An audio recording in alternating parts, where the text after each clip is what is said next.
Welcome to the BPM 360 podcast. I'm Russell. And I'm Caspar. And together we will help you navigate the treacherous waters of the BPM adoption journey. I hope you enjoy the podcast.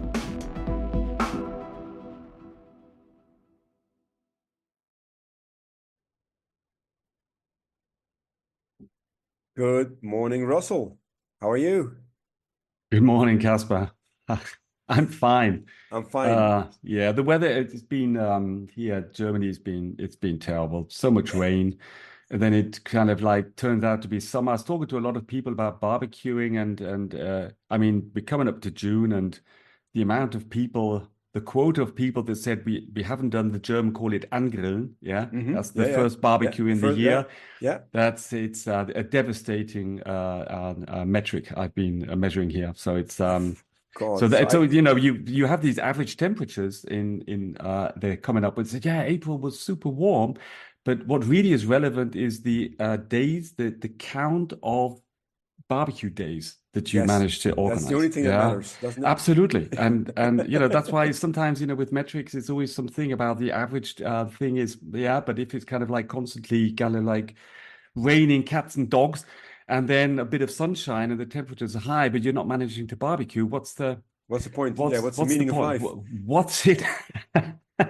So let me tell you this. I'm blessed in this case with the Netherlands, with the weather, which is not something that we use very often in combination, being blessed and the weather and the Netherlands. But I had my first ungrill already behind me. So I actually cleaned out the barbecue and used it for a birthday party somewhere end of April, indeed, when it was relatively warm. Yeah, anyway. That's the big difference between the Spanish culture and the German culture is in Germany, if the weather is spot on, you have to be spontaneous and go into the beer garden or do the barbecue immediately. You cannot plan ahead. You can't say, let's do a barbecue at the weekend because you never know what's going to happen. No, I know. In Spain, they can say, let's meet up in 3 weeks' time and do a barbecue. And the weather's going to be, and the weather will be fine. You can do that. Yeah, and I think it impacts a lot the way people think. Yeah? All right, cool. Now I'm hungry. Damn it. Anyway, let's talk about other topics than barbecue. Absolutely. Otherwise, I'll stay hungry. If you recall, Russell, in the last episode, we talked. So we arrived at the COE quadrant of the framework. Mm-hmm. We talked a lot about already a bit of methodology and tooling and how can you use the information. And then towards the very end of the last episode, you had sort of an epiphany where you started combining AI into the equation, but also the information that you document in the repository. So let's say process management and the information and the knowledge that you can get from process mining, because that combination is something that we hear a lot about in the market at the moment. So what I would like to do today in this episode is to dive a little bit deeper into that topic. And so the central thesis I would like to put up for this episode would be that process mining and process modeling, and together, of course, they are part of process management as a concept, but let's call them modeling and mining for now, for a minute.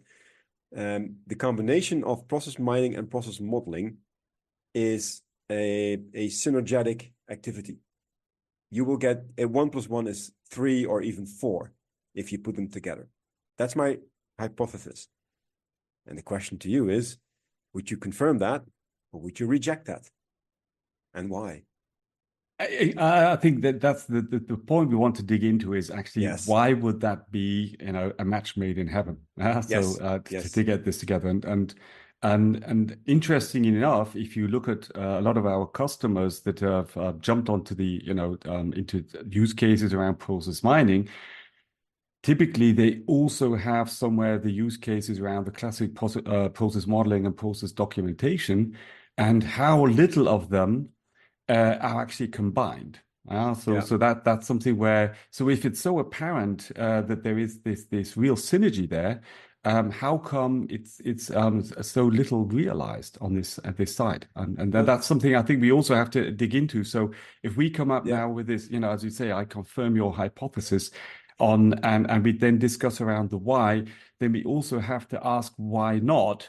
this is something that is just popping up as a use case all over that people are integrating. Is what are the challenges that are there? Is it just I will dig into definitely the why not and what has to happen that this why not is overcome these challenges, and that's where I think then we can conclude on what technology now is offering to overcome these challenges that have been there. Next to then the COE topic of, well, there's also politics in game and there's different parties in a game and all absolutely. that. But let's go back to the why. And before you do that, there's this one thing that I feel myself very often obligated to explain to prospects and to existing customers, because if you look at the amount of attention the topics get out there in the media and in the analysts, it looks like process mining is much bigger than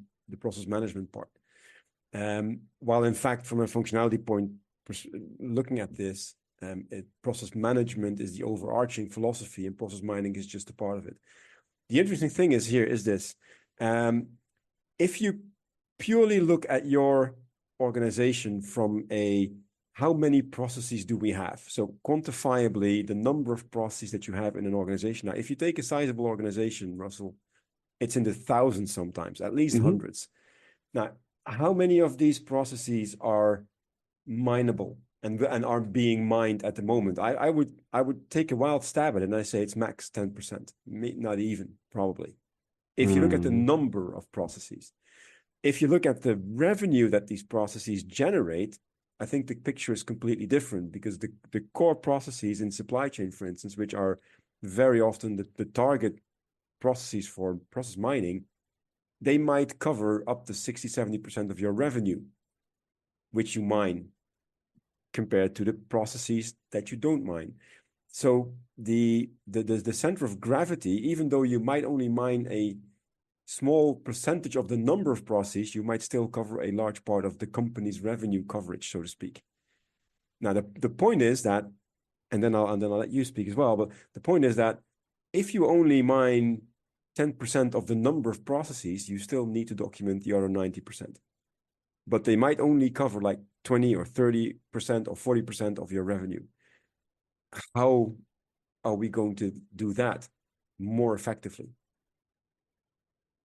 Maybe one aspect that I do like, that the idea of looking at the revenue and the value creation that is behind certain processes where others are like supporting and yes. so not so relevant. And there's another dimension here about which processes are, as I said, they bring in the revenue or the competitive advantage. So I think certain processes around, say, the product development are very important for competitive edge. Typically, they're not so much in the focus because you don't really tangibly get the, you can't, like say, count the revenue as much as, say, the volumes of products that are being pushed through a typical order to cash process or supply chain process. But on the other hand, the value from a strategic perspective is totally essential. So I'm agreeing, but I'm also, let's say, saying you have to differentiate, and you always have to look at your strategy and say, what is your real core value that actually keeping you in the market? And here I have the impression that, and this was also in the back in the old days when everybody was optimizing Lean Six Sigma wise the processes, and the manufacturing and production processes were super streamlined. Yeah. But then looking at it and say, yes, we produce, whatever chemical products but then what is actually making the difference to, say, a commodity provider that copies your products in China? It's your innovation cycle and your customer services you're offering on top of these products. So to be able to gain the margin and the customer, you need to provide customer intimacy and innovation cycles, and they are but they're letting you survive. They're making you earn the real money. And that's why I like the example with the automotive industry, where a lot of the times they're developing the products, and then when the product is being developed and designed for the new Golf or whatever, maybe the locks, then they are produced just in time somewhere near shore. Yeah.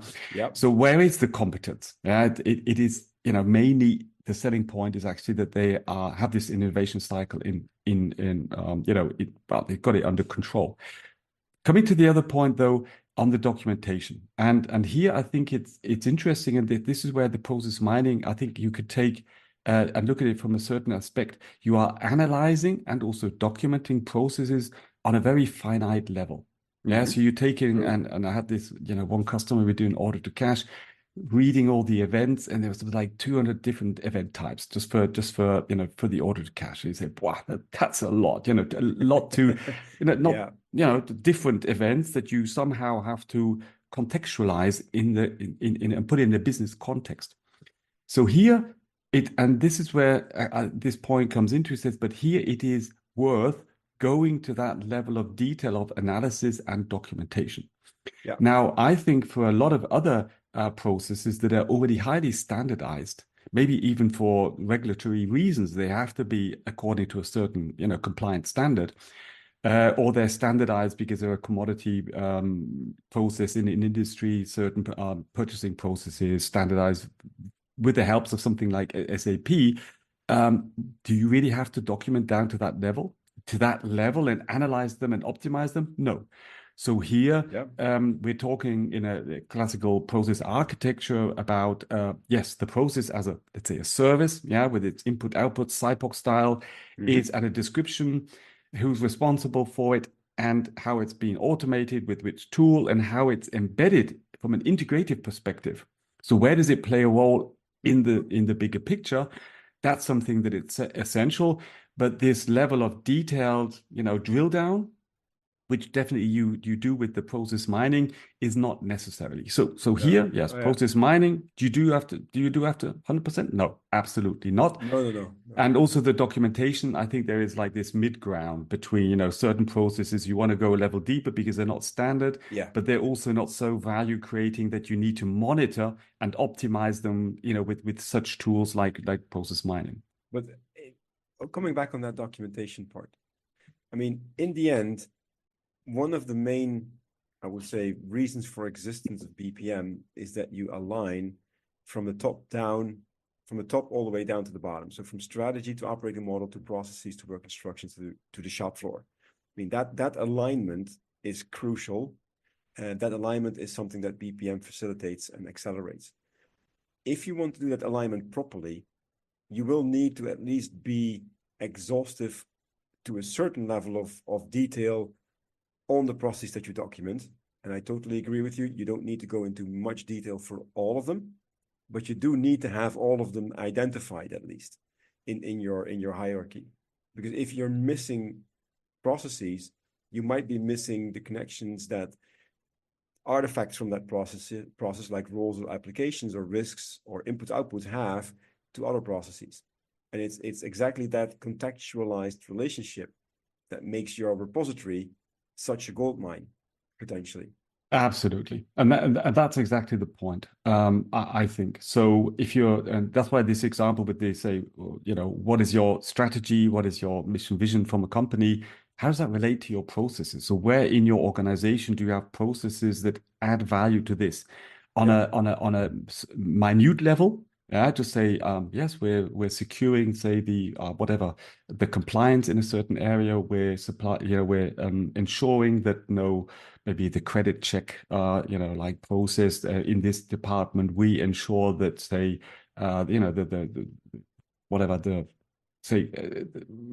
customers, liquid and can pay. We don't have any financial downfalls, and minimizing risks in certain areas, but in the context of this framework, they are also and this is something I think is the magic of having like a repository, and especially looking at each process in where do I, with my services, influence the strategic objectives or the business model. And here so it's not just about what is my sole function and service I provide, but how do I fulfill and contribute to the overall value.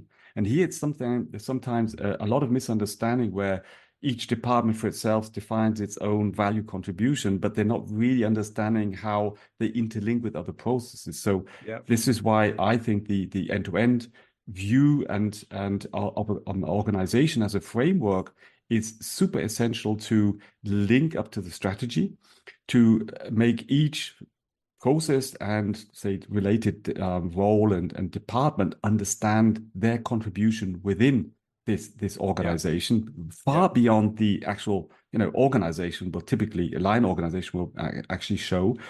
And if we're coming now from the process mining side, also here, this huge amount of events that are aggregated according to certain, let's say, rules, and put together, how do they actually fit in to the overarching, let's say, operating model and the processes? And here, and this is something where I think there's a lot of experience going into the consultants doing process mining. So to a certain extent, of course, they're digging into the key processes, and coming from SAP, there is like a baseline of processes that they have as a standard when we're talking about order to cash or purchasing. But what I think is, and it's also my experience, that the reality in how people do processes. Documentation is like one thing, but it's so you create an order and then at some time you deliver something very trivial, But what is actually your behavior? Do you have like a 24/7 delivery, or do you have something like you take the order and then but you only really plan it to deliver in something like 3 months, maybe, where you say, we have a long-lasting production cycle and we have a longer planning. The customers, they place their orders and contracts very much up front. And so the actual date of delivery will be shifting, but it's not critical for the customer. Maybe like a commodity situation. And this would say, okay, the process looks similar, but the timely way and the amount of events that are happening in the meantime is a complete different picture. So when you're looking at the data, first of all, it's really hard to analyze, okay, is this good or is this bad? And what is the actual context to the process and to the strategy and the business model that we're actually driving with our customers? So what is our understanding of customer satisfaction here? I get the product at all, or I get it on the minute tomorrow, else my machines are standing still. And this context, this is something where the process framework really helps. So being able to give a business context to the data that you get from process mining. And in trivial standard cases, it's always fine. It's like obvious. It's a common sense. But if you really look into the to the real, let's say, real world, you will see they do have different scenarios, where sometimes they're working with export, sometimes they have certain constellations where they're just having the products that are being sent to Australia. That the time is a complete different setup than where they are using truck deliveries to send the products to some kind of like local partner company there, doing maybe even intercompany or something like that. And the events, you're looking at them and the metrics, and you're going, wow, there's a big issue here. No, there's not an issue. You have to give it the context. So here we have dedicated export scenarios that are not going over truck, they're going by ship. So the metrics are different. And how do you slice and dice this properly? This is where the process framework helps you, in addition to, of course, a lot of other information that you need to collect, but also put into a context to the processes. So the framework here, I think it's super essential, as you said, to take strategy down to a process level, but also getting bottom up, then being able to really support the context, giving the data from the process mining a business context. But and that's an interesting point, because at the moment that you start doing process mining, and you also need to do process documentation, you can use the insights that you get from mining to already give you a head start on the documentation part. So that is possible. We all know that. I mean, that's current technology. What I think is much more interesting is the human aspect of that, because at the moment, process documentation in and by itself is rather dry material in some cases. It's not the most exciting. I mean, it's not 50 Shades of Grey that you're reading a process model. It's different. But at the moment that you connect it to process mining and people start to see that context that you just mentioned elaborately, they also understand why it's necessary that you document that and that you record that, and they start to understand what those dependencies between the different parts of an organization actually constitute. and what they are and how they influence each other. Because that is something, that's one of the wonderful things that process mining does. It can show you, well, I see a problem here, but the problem is actually not here. The problem is upstream, because that's where you go wrong, and we're just suffering the consequence of that. And if you only focus on the place where it seems to go wrong, you're probably sub-optimizing in your solution. So mining can have that effect, but it can also help people to understand the relevance of process documentation much more. So that's why I like that combination very much. In all honesty, and I did at the moment that we record this, I did an article last week on LinkedIn, and I call that, "Why are we still debating the value of process documentation?" And you might have missed that. I'm sure I did. Of course, I saw that. I said, how are we talking? Maybe it's the word documentation. Maybe we have to give it a different name. Come on. Yes, but I didn't want to call it process modeling. Oh, maybe, yeah. Because that's even worse. I wouldn't say that's worse. I mean, it's a process model, but it's nowadays it's more than that. I mean, we probably need to record another episode just for the AI part, because we're running out of time. But so we'll do that, by the way. But let me just go back real quickly to about 20 years ago. A process model was nothing more than a collection of boxes and arrows. You agree, right? I mean, that's what you do in Visio nowadays or in PowerPoint. That's what used to be called a process model. And then over time, we started to enrich those models with contextualized information, like which role is responsible, which application is supporting it, which risk has been identified with this, which input-output, well, you name them. And then it starts to become more than just a model. It becomes de facto documentation, because you're really documenting a process. So as dull as that name sounds, and I totally agree with you, I haven't found a better one yet. So maybe we could do a quiz among our listeners. So my favorite currently is, I would say, it's actually a digital twin of your company. Because yes, if you go beyond the processes, and then you look at, say, how important it is, and there's been some nice threads in LinkedIn also on this, how much it's important to align the thinking of the IT architecture and the business architecture and bring this together. Yeah. We agree that there's many more artifacts than typically you understand of the process or even related to the process. And for me, it's like, and I think a lot of the tools started taking this up quite some time ago, let's say 30 years ago, to actually not just have a picture of it, but also really have, I would say, a knowledge graph of your organization. Yeah. So, and it's objects, it's relations, it's attributes, and you bring this together. And based on this, you can then simulate, in the sense of, you could say, this is where we are, this is where we want to go. How does this have to change? This is the data coming from our operative ERP systems, for example, and how does this actually fit to what we think we have in our business digital twin? So what you're doing there is you have something to, as we said in the other episodes, we have to facilitate dialogue on a human level. Yes. But we also have this framework to reflect and map against data that we're getting from the systems. And that is something, and the next point, but I think, is that how long, and this is something around this topic, we could cover an own episode on this integrated management system. Oh, yes. Is how many currently still disjunct documents do you have floating around that are highly relevant, all the SOPs, and bringing them into a business context. And with a business context, I'm saying mapping them out against the digital twin of your company. Yep. So putting them into context of which roles are they relevant for, which processes do they need to take into consideration, that there is some certain, like this, where we have an alignment between what is in the SOP and is the process actually corresponding to this. So there's a lot of mapping and contextualizing that I think is absolute. And this, I don't think, should be discussed, because how else are you going to manage such complex organizations that we have nowadays, across borders and everything, and give direction, operationalize a strategy. So yes, and I totally agree. This discussion is ridiculous, actually. So you just gave me about 3 new ideas for topics for next episode. So I think we'll be recording for another decade or so.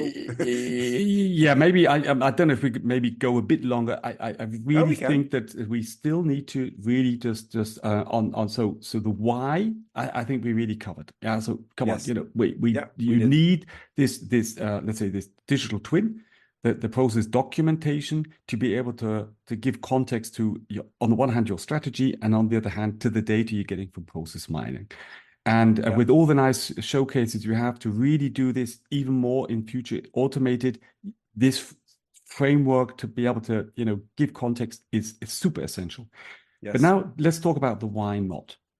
So, and there's one aspect here I think is a bit of a timing topic. Yeah. And I think this is with process mining, you can produce results really fast. Yeah. Yes. And the process documentation on the other side is always been in the past a lot about long term. It's been you buy a tool, for example, and then you start collecting your artifacts, and then slowly but surely and this we've talked about, the BPM initiative and getting the roles identified and starting to document and have the methodology in place, and here it's got better. Mm-hmm. But before you had an own business model of just modeling for 5 years before you had a documentation in place. That was really completely out of line. But I think it's still taking too long. And that's something, of course, my special topic is. That's why we love to come in with a predefined framework to accelerate and not discuss about, do we need 4 or 5 levels, or do we want to have them yellow or green, the objects in the model, and all this stuff? Come on, get that. You need your core essence here. And I think the key basics, it's common practice now, common knowledge on how the architecture actually should, what are the real essentials. Yeah, of course. It could be there, but still it's taking too long. It's still taking too long to actually provide a system that has a sufficient process framework that can help then, let's say, revolve the data from process mining, the findings there, and then like not really a black hole, because then it would never come out again, but something like where you can from there on really accelerate then the generation of context, not of the documents. A lot of the stuff is already there, so you have a lot of policies around those documents. You have SOPs around. Then you have data coming from process mining, and even directly from any kind of reports that you have. If you have BI, you have some kind of like aggregated business data that also should and could be put into context to this.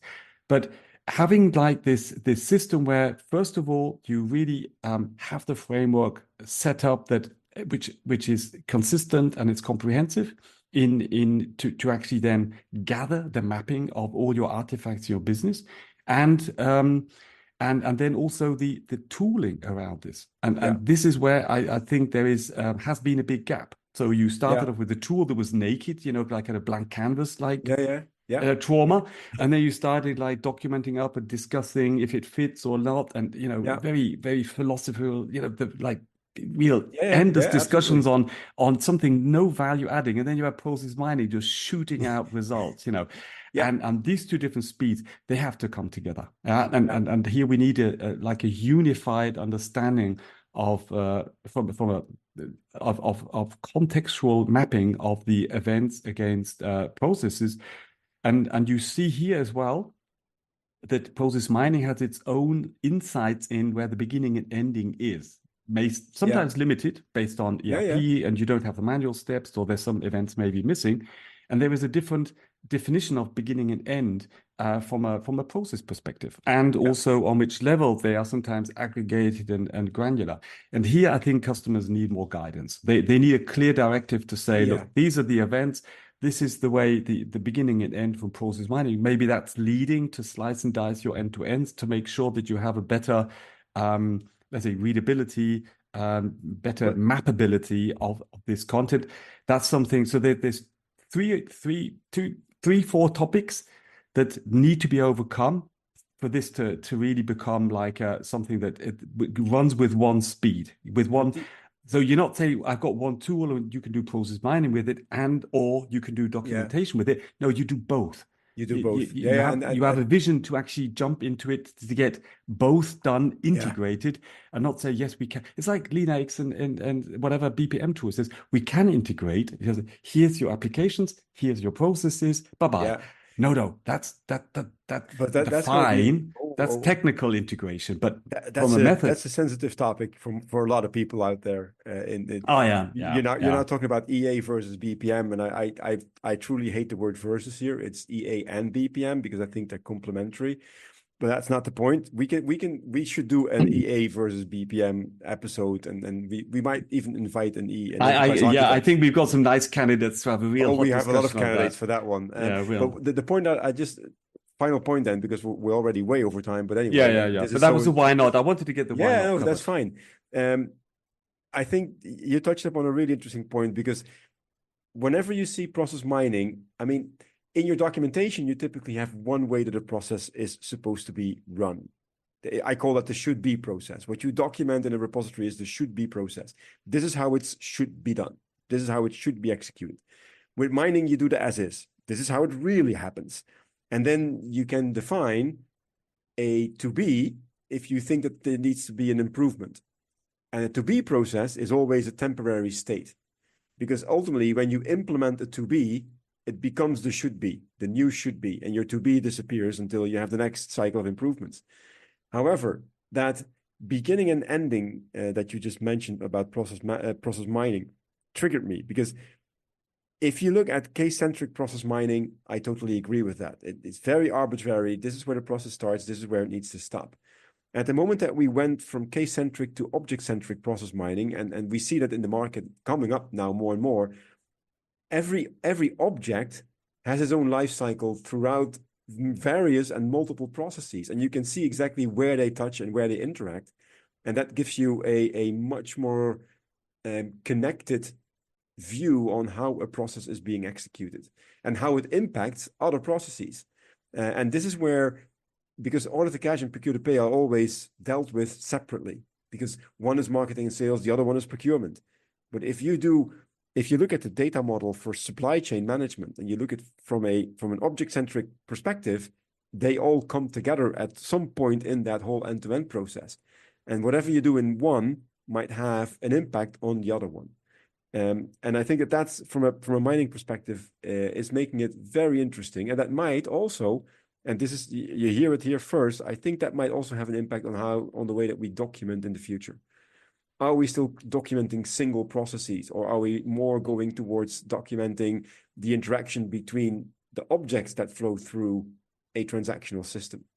That's and okay. But now I'm getting philosophical. So wow, but not really so much. There's two aspects here. If you look at, say, Signavio now with where they're going along the document flow, so that's definitely more around the actual, say, the typical, let's say, document artifacts as an object flowing through the system.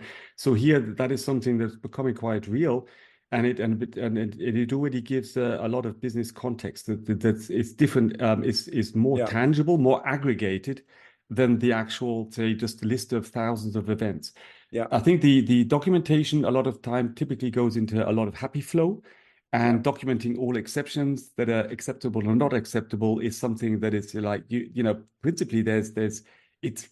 You sit down, everything can happen, and nowadays, so here, absolutely, so here, I think in future, the process mining should play a much bigger role in actually helping to understand exception handling, the exceptional events that happen. Yeah. So, and to a certain extent, be relaxed about it, to say, well, let's say shit happens. If you create an order and you have to adjust the delivery time 3 times, and it's part of your, let's say, I'm not saying business model, but it's kind of like, but in this case, it's nothing. But you can but you can then feed this in automatically to say, yes, but in our process, we have these exceptions. We can even put down a percentage of what is tolerable and what is not tolerable on exceptions. And then it becomes a bit more data-driven, fuzzy. It's not like this, as you said, black and white. This is the to-be process. And then you say, but I've never, ever had it run like that or once. Yeah. And then you said, Yeah. but so the exception is the rule, but to which level are exceptions tolerable or not? And then it becomes more data driven, like view on this. Yeah. And that's definitely a next level. And the object thing, I think what also is so the mapping of process mining currently is always on an event base because on an activity level. True. And I think what's really missing is something like an aggregated level on end to end and an even level, I would say the framework which is standard to also aggregate on an operating model level. So where you have the entities in there as well. And this is something that a repository framework it's no problem to build this up. But and that's where I say the methodology and the alignment with what process mining is delivering, and say, okay, how do we make a good business context and aggregation level that is really beneficial for managers and customers? So, like a process architecture, what does top level management need to see more on an operating level? What does the mid management need to see, supply chain manager on the end to end? And what does the production manager or the planner need to see on an air? So what we've been doing in documentation over all these years over the architecture, when this needs to be introduced and aligned with the results from process mining on an event and object level base. That's what has to happen. Boom, mic drop. There it is. Yeah. There's nothing for me to add to this one. But that was a very interesting and fascinating episode, Russell. We need to figure out how we're going to top this one, but we will next time. And we need to listen back to say which spin-offs do we want to deep dive into. Yes, obviously. I took one thing, that the business capability versus the IT architecture versus business versus architecture. BPM. And EA versus BPM. Or we're gonna have AI is one that I think might be the next one, because we thought we're going to go into that today, but that didn't work. So that's fine. We're flexible, so we'll do that next time. IMS, EMS is one that you pitched as well, so that we're going to go into that. Last remark, because I think also for our listeners, where are we going with this in the future? It's not just me and Russell who will keep yapping at each other. Once we get through the framework, we still get to go through the human affairs part, which can also take about a year or two. But no, seriously, just a couple of episodes. I was in a very interesting conversation, first on LinkedIn and later in person with Michael Shank. You might have seen that. That post as well on the process inventory and the thesaurus, which is a difficult word to pronounce, but anyway. So I got I got my hands on his book, and I'm reading that right now. And that might be the very first guest that we actually have on this show, and he's really happy to do that. That's good. I'll read the book as well, and then we invite him. We do it like the normal circles of housewives that do the book reading club. Yeah, the book reading club. Yeah, let's do a book reading club. The BPM. We are the BPM Whisperers Club. Oh, that's good. We do the BPM book reader club. Yeah. Well, we got a couple of books to read. I'll reach out to some people for books. I've still got Professor Scher, the original. Oh God, yeah. I'm just reading the book of Jay Galbraith on the 5-star model. For the operating model, which is interesting because processes obviously is one of the 5 of his stars, so it really fits in nicely. But anyway, we really got to wrap this up. Russell, it has been a pleasure as usual. We'll see each other in the next episode. Looking forward to it. Take Cheers, care, man. Have a good one. Bye bye.